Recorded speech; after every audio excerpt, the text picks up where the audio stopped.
¿En qué son mejores los pobres que los ricos? Hice mi doctorado en Harvard. Soy la primera generación en mi familia que llegó a la universidad. Aunque no crecí en la pobreza, tampoco venía de un entorno muy adinerado. Harvard es un lugar donde puedes encontrar a personas de todos los orígenes posibles. Cuando enseñaba a estudiantes de pregrado, era evidente que los chicos de familias más acomodadas estaban mejor preparados para enfrentar materiales difíciles. Pero los que venían de contextos más humildes eran, sin duda, mucho mejores pensadores críticos. No estaban obsesionados con dar la respuesta correcta del libro de texto, lo que requiere solo habilidades de memoria básica.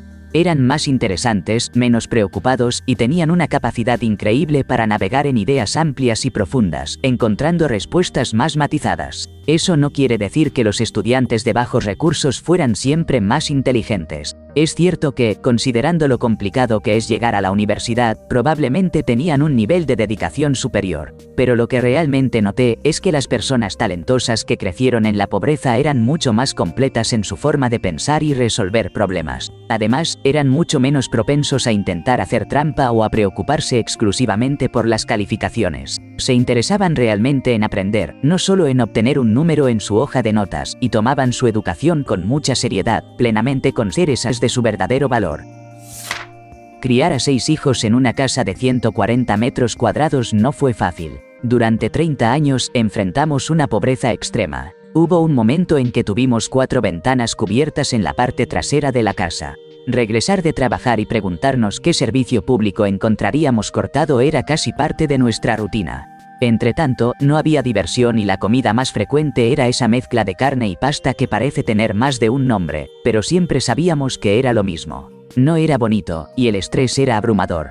Trabajé en 2 empleos, sin poder dormir bien, sufriendo en silencio mientras trataba de darle lo mejor de mí a mis hijos, aunque lo que me quedaba era poco. La verdad es que mi salario era muy bajo. Tenía un trabajo estatal que odiaba con todas mis fuerzas. El estrés me llevaba a vomitar casi cada mañana justo antes de salir por la puerta. Con el tiempo, los niños crecieron. Algunos se graduaron, otros fueron más allá con sus estudios. Algunos se casaron con militares y de todos ellos, una de mis hijas enfrenta la misma lucha que yo. Mantener a sus hijos ajenos a lo complicado que puede ser la situación económica. Pero todo cambió de la noche a la mañana. Al ser llamado a la reserva militar, pasé a estar en servicio activo. El salario que empecé a recibir era más del doble de lo que ganaba antes. En mi primer día de pago, pagué todas las cuentas y arreglé una de las ventanas. En el siguiente pago, hice lo mismo. Comencé a ahorrar en un plan de compensación diferida, algo como la cuenta de ahorros del gobierno. Por los 5 años y medio que estuve en servicio activo, la experiencia me dio derecho a otras cosas. Me jubilé en 2021 después de 20 años con una pensión detrás de mí. El servicio activo me permitió acceder a la beca G. Así que decidí estudiar a tiempo completo mientras trabajaba. Obtuve 2 títulos y me pagaban por hacerlo. Me retiré de la reserva en 2011 y la discapacidad de la BA empezó a llegar en 2013. Los pagos retroactivos y un fondo mutuo nos dieron el 20% del pago inicial para comprar otra casa en una zona más económica. Así, la compensación mensual de la BA casi cubría el pago de la hipoteca. Mi pensión estatal es el 50% de mi salario. Pero sin tantas deducciones por inversiones o pensiones. Vendimos nuestra casa y nos mudamos a Texas, donde liquidamos todas nuestras deudas. Ahora tenemos un ingreso de jubilación de 6 cifras y absolutamente nada de deuda. Me niego incluso a comprar un tractor porque cuesta demasiado. Así que me las arreglo con un tractor manual de 2 ruedas y algunos accesorios. La idea de acumular más deudas ya no está en mi mente. Prefiero desear algo que adquirirlo y estar de nuevo atado financieramente. Mi mentalidad cambió cuando pagué todo. Me siento libre. Espero que todos ustedes puedan llegar a este lugar. Es una verdadera bendición. Les deseo lo mejor. Una persona en situación de pobreza te dará lo que sea. Incluso si eso significa ofrecer sus últimos $20 sin esperar nada a cambio. Llegará a ayudarte con la mudanza de un amigo. Levantando cajas pesadas durante horas, todo por una rebanada de pizza y unas cervezas. Ellos siempre están dispuestos a compartir lo poco que tienen, solo para asegurarse de que otro no termine en la misma situación que ellos. En cambio, una persona rica suele dar lo mínimo posible, pero eso sí, se jactará de lo generosos que son. Y si pueden, evitarán que otros compartan su situación, siempre tratando de cuidarse a sí mismos. La necesidad impulsa la creatividad de maneras asombrosas. Piensa en esto. Las personas con pocos recursos son capaces de tomar una comida de $5 y estirarla para alimentar a 5 personas. Convierten cosas rotas en objetos útiles y encuentran soluciones ingeniosas porque es lo que tienen que hacer para salir adelante. Esa forma de ser ingenioso y tenaz nace de la lucha diaria, de vivir sin una red de seguridad. Claro, los que tienen dinero pueden acceder a más recursos, pero la verdad es que la necesidad fomenta la invención, y las personas con menos son verdaderos maestros en eso. Trabajaba como bombero en Los Ángeles, específicamente en el sur de la ciudad, y allí fue donde realmente entendí lo que significa tener un sentido de comunidad. La gente se apoyaba mutuamente, siempre dispuesta a echar una mano. Pero luego, cuando tuve que trabajar en las zonas más exclusivas de Hollywood, todo cambió. La atmósfera era completamente diferente. Cada año organizábamos una recaudación de fondos para la distrofia muscular, donde recolectábamos donaciones en las calles. Recuerdo claramente que ningún conductor de esos coches de 6 cifras se detenía a dar ni un centavo. En cambio, las personas trabajadoras que pasaban en sus viejos Toyotas de los 90 sí se detenían. Muchas veces pararon y nos dejaron algo, aunque fuera poco. Eso me hizo reflexionar profundamente. Esa experiencia realmente me dejó claro que, a menudo, los más humildes son los que verdaderamente valoran la comunidad y la solidaridad.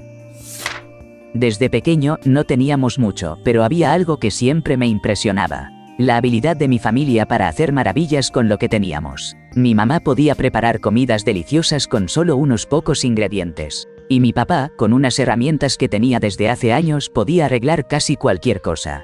Reutilizábamos todo, compartíamos con los vecinos y encontrábamos alegría en las cosas simples. Hoy en día, al mirar hacia atrás, me doy cuenta de que esa capacidad de salir adelante y el espíritu comunitario son tesoros que el dinero no puede comprar.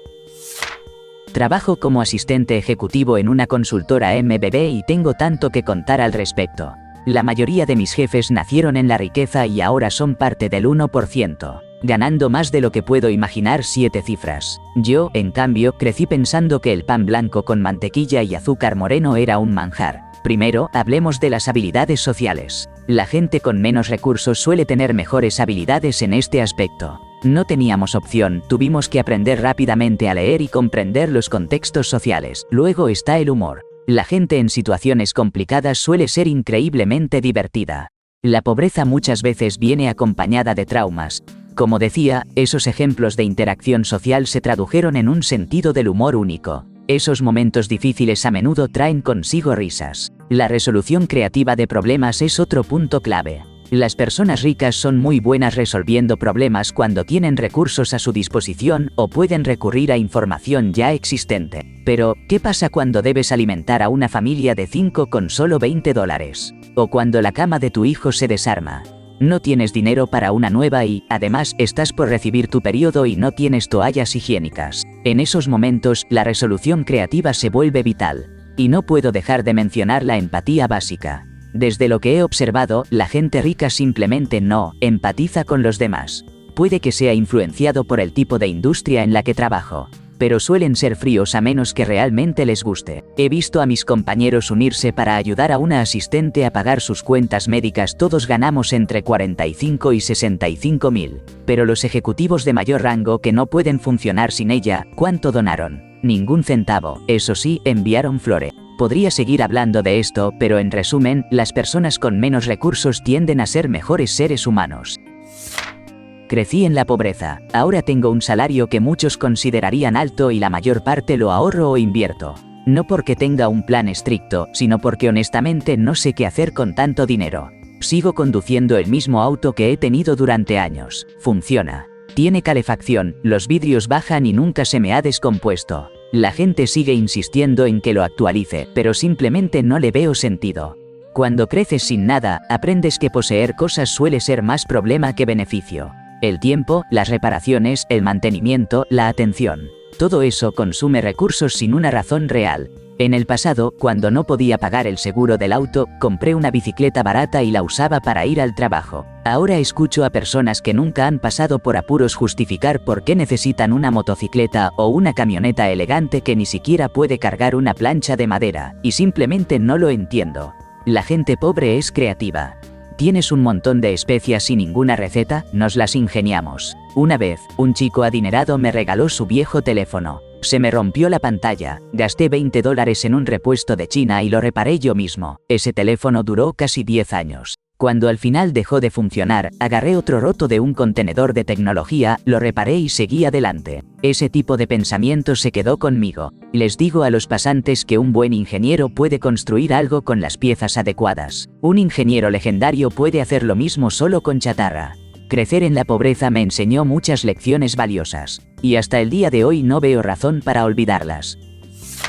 Reconocer las necesidades de los demás y atenderlas sin esperar nada a cambio es esencial. Déjenme desarrollar esto.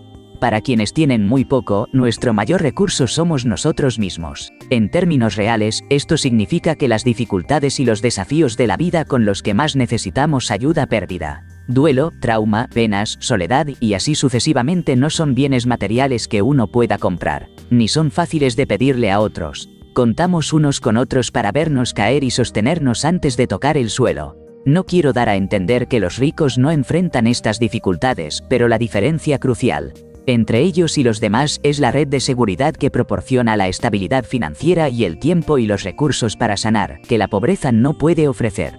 Puedes tomarte un tiempo para lamentar la muerte de un padre, ingresar a rehabilitación si tienes problemas de adicción, acudir a un especialista bien preparado para terapia tras un evento traumático, dedicar tiempo a cuidarte después de una ruptura o un divorcio, viajar por el mundo para encontrarte a ti mismo, mudarte a otra ciudad para comenzar de nuevo. Para quienes tienen dinero, una dificultad es solo eso, una dificultad, y se encuentra en un vacío. Autosuficiente no suele desencadenar una serie de otros problemas como perder tu trabajo, enfrentarte a un desalojo, o la bancarrota por buscar tratamiento para un problema médico o de salud mental. Cuando eres pobre, no tienes esas vías para una resolución o sanación sencilla. No puedes tomarte un tiempo del trabajo para lidiar con una tragedia o un trauma, ni costear el cuidado de niños, rehabilitación, terapia especializada, autocuidado o exploración personal. Así, lo compartimentalizas y haces lo mejor que puedes para avanzar a pesar de la herida que ese esfuerzo agrava, ya sea literal o metafóricamente. Si tienes mucha suerte, tu comunidad, amigos, familia, vecinos intervendrá, ofreciendo actos de servicio que alivien la carga y reduzcan el peso. Estarán ahí, ofreciendo lo que pueden. Te pondrán comida en el estómago vacío, asumirán el cuidado de tus hijos, reunirán recursos para ayudarte a pagar el alquiler ese mes, te abrazarán mientras lloras, ordenarán el hogar que has descuidado en medio de la depresión, te llamarán solo para saber cómo estás, se presentarán de maneras que importan, reforzando que no estás solo en esto. Como otros en este hilo han testificado, la tendencia a identificar y responder de manera significativa a los seres queridos de formas que importan en lugar de materialmente es mucho más rara entre los ricos. Después de todo, el dinero puede comprar soluciones pero no puede brindarte lo que a menudo más necesitas en momentos de crisis. Lo que las personas que viven en pobreza pueden ofrecer es algo mucho más valioso y raro que cualquier cosa que el dinero pueda comprar. Compañía, compasión, apoyo, actos de servicio y la continua afirmación de que no estás solo. Esto proviene de una profunda comprensión no solo de lo que está en juego, sino de lo que realmente se necesita a nivel emocional, social y funcional en momentos de gran necesidad. Trabajaba en una cadena de farmacias en el área de Seattle, y el local donde me encontraba estaba en un vecindario bastante acomodado. Ahí había mucha gente con dinero, de esos que llevan generaciones en la riqueza. Un año, decidimos poner un contenedor para donaciones de juguetes con la idea de que los niños que menos tienen pudieran recibir algún regalo en Navidad. Cuando llegó el momento de recoger las donaciones, me tocó a mí vaciar el contenedor. ¿Y qué fue lo que encontré? Un solo juguete, una cuerda de saltar de plástico, eso fue todo. Y, como anécdota, yo había estado presente cuando esa cuerda fue donada. Era de una niña de 9 años que siempre venía a la farmacia. Por otro lado, en otra sucursal, ubicada en una zona complicada del centro de Seattle, el contenedor de juguetes había sido llenado, escúchame bien, 3 veces. Y ahí, la mayoría de los clientes eran trabajadores con salarios bajos y algunas personas en situación de calle. Increíble, ¿no? Esa gente que poco tiene, parecía ser más generosa que aquellos ricos que frecuentaban nuestra tienda. En serio, qué rabia me daba. Que se vayan al diablo los ricos. Mis padres crecieron en una pobreza extrema en las montañas y poseen un conocimiento asombroso sobre plantas y hongos comestibles. Recuerdo con nostalgia aquellas salidas en busca de alimentos junto a mi mamá.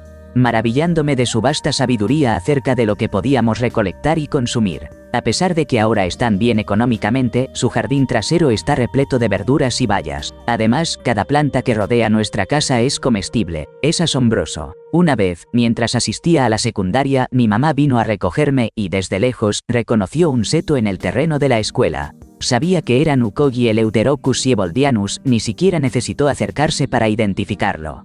Sin pensarlo dos veces, entró a la oficina del director para pedir permiso para llevarse un esqueje. Ahora, en casa, tienen una frondosa fila de ukogi que han cultivado durante más de 32 años. La gente que ha enfrentado dificultades económicas posee una ingeniosidad increíble y una admirable capacidad de supervivencia. Si hay algo que realmente representa la esencia de la cocina estadounidense, es el barbecue. Esa carne ahumada lentamente, sazonada a la perfección, no fue creada por el chef privado de algún millonario, sino que tiene sus raíces en la gente pobre del sur, que se las ingeniaba con lo poco que tenía. Y, créeme, es de la mejor comida que puedes encontrar. ¿Y qué me dicen de los tacos? No son un plato de alta cocina, son un manjar de campesinos. Y, seamos sinceros, incluso en el ámbito de la cocina de lujo, no son los millonarios de familias adineradas los que están inventando esas delicias, sino chefs apasionados que aman cocinar y que buscan ganarse la vida modestamente. Generalmente, si llegan a hacerse ricos, es gracias a su éxito como chefs, no al revés. Siempre he notado que las únicas personas que realmente se han atrevido a ayudarme a mí o a otros en momentos difíciles han sido amigos de bajos recursos y hasta desconocidos. Eso sí, su respuesta casi siempre es algo como: solo paga hacia adelante, o sé que tú harías lo mismo. En cambio, mi familia adinerada y algunos conocidos tienden a reaccionar con un: no es mi problema, tú arréglatelas. Desde mi experiencia, la gente con dificultades económicas no son solo pobres, son más bien personas que están quebradas. Puede que no tengan dinero, pero poseen una enorme cantidad de empatía y un deseo genuino de ayudar a su comunidad. Crecí en un hogar humilde en Estados Unidos, mientras que mi esposo tuvo una infancia en una familia de clase media alta en Europa. Siempre di por sentado que mi papá sabía cómo arreglar cualquier cosa. Recuerdo una vez que se me hizo una fuga debajo del fregadero y le dije a mi esposo que lo solucionara. Me miró como si tuviera dos cabezas. Tuve que cerrar el agua yo misma porque él no sabía ni cómo hacerlo. Con el tiempo, me di cuenta de que no sabe resolver problemas. Simplemente se queda parado, mirando, hasta que yo me pongo en marcha. Ya han pasado 10 años y, bueno, ha mejorado un poco desde entonces.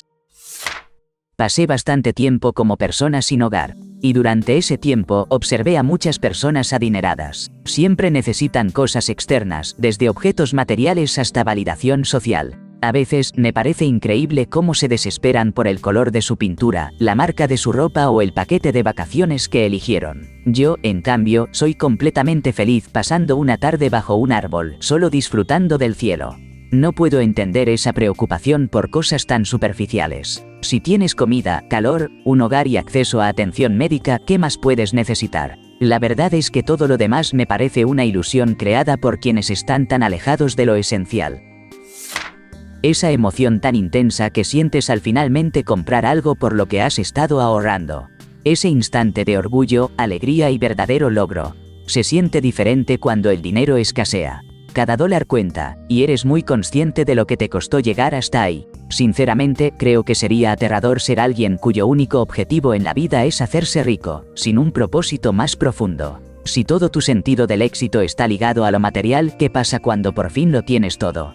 Esa euforia inicial comenzaría a perder intensidad, nada volvería a sentirse especial, sería solo. Hace un tiempo estábamos remodelando una cocina y, por curiosidad, decidimos visitar una tienda de cocinas lujosas en Londres, de esas donde tienes que pedir una cita simplemente para entrar. Sabíamos que no íbamos a comprar nada, pero al menos queríamos inspirarnos. El personal fue muy amable, pero después de la conversación inicial en la que les explicamos lo que estábamos buscando, nos dejaron boquiabiertos con una pregunta. ¿Van a usar la cocina para cocinar? Nosotros respondimos, sí, claro, cocinamos bastante, y su respuesta fue, entonces no creo que podamos ofrecerles lo que buscan. En ese momento nos cayó el 20, la gente rica no cocina. Las cocinas son solo para exhibir comida que otro preparó en otro lugar.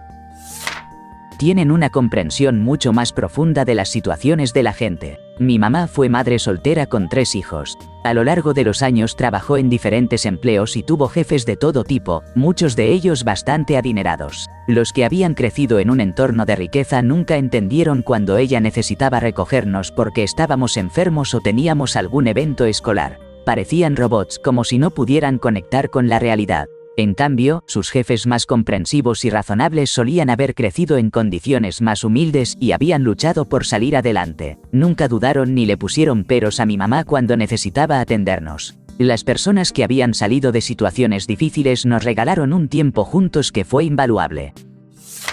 Las habilidades culinarias son interesantes. La verdad, cualquier persona puede poner un ribeye en la parrilla y que quede sabroso. Pero, ¿qué tal lo que hace una persona con pocos recursos? Tomar ingredientes económicos y convertirlos en algo delicioso requiere verdadero talento. Me imagino que esa es parte de la razón por la que los franceses están tan obsesionados con cocinar cosas como los intestinos o los caracoles. Para ellos es algo así como un desafío. Transformar lo que la mayoría consideraría repugnante en algo exquisito es un verdadero arte. Recoger autoestopistas es algo que me parece curioso. Muchas veces, las personas que menos tienen son las que más comparten, y eso se ve claramente cuando haces autostop. Te das cuenta de que la gente que viaja en coches grandes y lujosos siempre tiene una excusa lista. Como que, no hay espacio porque hay un asiento de bebé en la parte de atrás o algo así. No estoy diciendo que esté mal rechazar a un autoestopista, cada quien tiene su razón. Pero, por otro lado, esos autos viejos y destartalados que llevan a 5 personas con maletas siempre encuentran la manera de hacer espacio y acomodarte como si estuvieran jugando Tetris contigo. Es increíble. Amor y cuidado por los animales puede parecer una respuesta extraña, pero escúchenme, estoy involucrado con un grupo de rescate de animales y me dedico a atrapar muchos gatos, ya sea para su esterilización o si están en una zona peligrosa como un lugar con mucho tráfico para darles en adopción. Prefiero trabajar en parques de casas móviles, porque la gente allí se preocupa mucho por esos gatos y les da todo lo que pueden. Muchas veces compran comida para los gatos antes que para ellos mismos. Cada vez que intento atrapar gatos en un vecindario acomodado, la historia es completamente diferente. La gente me grita, llama a la policía o me lanza cosas. Simplemente quieren deshacerse de los gatos porque los consideran feos, asquerosos y una molestia. La riqueza parece otorgar un sentido de privilegio desmedido que hace que muchas personas adineradas piensen que cualquier inconveniente debe ser eliminado de inmediato. En cambio, la realidad para quienes no tienen tanto dinero es completamente diferente. La mayoría de nosotros tenemos que aprender a vivir con lo que tenemos. Resistimos cosas rotas, usadas o sucias porque, al final, no tenemos otra opción. Las personas con menos recursos desarrollan habilidades que les ayudan a sobrellevar la vida. No podemos darnos el lujo de comprar servicios o cosas nuevas cada vez que algo falla. Quizás no tengamos el modelo más reciente de teléfono, pero podemos reparar una computadora y hacer que funcione mejor. Nuestras cocinas no están llenas de electrodomésticos de última generación, pero nos aseguramos de mantener todo limpio y buscamos formas innovadoras de hacerlo funcionar para nosotras. Nuestros hogares no lucen como los de las revistas de decoración, ni vivimos en lujosos penthouses, pero podemos hacer proyectos de hágalo usted mismo para sentirnos más cómodos en nuestro espacio. Claro, nuestra comida puede no ser la más fresca o saludable como la que se ofrece en los mejores mercados de Los Ángeles, pero en nuestras comunidades compartimos recetas para enriquecer nuestras comidas, dándoles sabor y valor nutricional. La gran diferencia es que nosotros logramos adaptarnos a lo que tenemos, mientras que los más ricos hacen que otros trabajen para ellos. Cocinar en la cocina de una persona rica es similar a trabajar el metal en un taller de fabricación de última generación, lleno de herramientas de alta calidad. Tienes todo lo que puedas imaginar a tu disposición, y ni siquiera necesitas saber cómo hacerlo a mano. En cambio, la cocina de una persona de escasos recursos se asemeja más a un hogar con fragua, yunque y martillo. Hay muchas menos herramientas, pero con las habilidades adecuadas, se pueden lograr cosas asombrosas. A nadie le importa si usas huevos de granja frescos y orgánicos, o cortes de cerdo importados de Perú, que fueron sacrificados apenas unas horas antes. Un poco de sabor a limón, ajo en polvo y glutamato monosódico pueden hacer que hasta los cortes de carne más baratos se conviertan en un platillo digno de cualquier mesa, y todo por una fracción del precio. La comida del campo supera a la comida de restaurantes Michelin. No comemos solo por placer, sino por supervivencia, por necesidad y respeto hacia las criaturas y las plantas que nos alimentan. Cocinamos con amor y con el propósito de nutrirnos y hacer crecer a nuestra comunidad. Los ricos dieron la vuelta a esto y lo convirtieron en entretenimiento, en arte para admirar. Pero la comida es vida y amor, no es una herramienta ni un indicador de estatus. Es curioso cómo algunos aman transformar la vida en simples herramientas para su propio beneficio y enriquecimiento. Fui a La Habana, Cuba, y casi el 98% de las personas que vi estaban realmente felices. He vivido en Estados Unidos y más del 90% de la gente que veía parecía sinceramente infeliz. Luego, veo a la gente en Salvador Bahía, Brasil, y se ven genuinamente felices. Y cuando miro a las personas en San Diego, California, la sensación es justo la contraria, se ven realmente infelices. Me he dado cuenta de que muchas veces las personas de bajos ingresos suelen ser más felices si están cercanas y apoyadas por sus familias. Sí, claro, hay estrés por la pobreza. También hay el estrés de la salud y el de la falta de alimentos. Pero a pesar de todo eso, la gente parece estar, en general, feliz. Es interesante reflexionar sobre cómo el contexto y el apoyo familiar pueden influir en la felicidad, ¿no?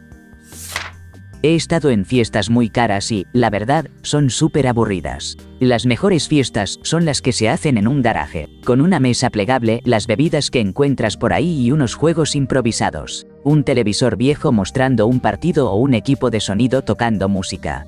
La comida es una mezcla improvisada de pollo de algún local, los tamales del vecino y un pastel que alguien preparó. Es 1000 veces más divertido.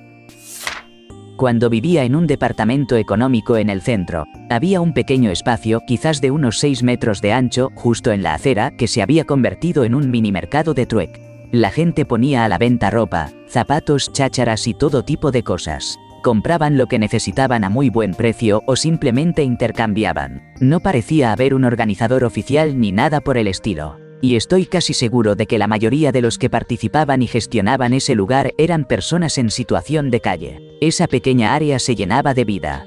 Era increíble ver cómo todos se ayudaban unos a otros. En lugar de seguir las reglas del comercio tradicional, crearon su propio sistema, donde el intercambio y la colaboración eran más importantes que el dinero. La solidaridad se respiraba en el aire. Era un recordatorio de que, incluso en los momentos difíciles, siempre podemos encontrar maneras de ayudarnos y salir adelante juntos.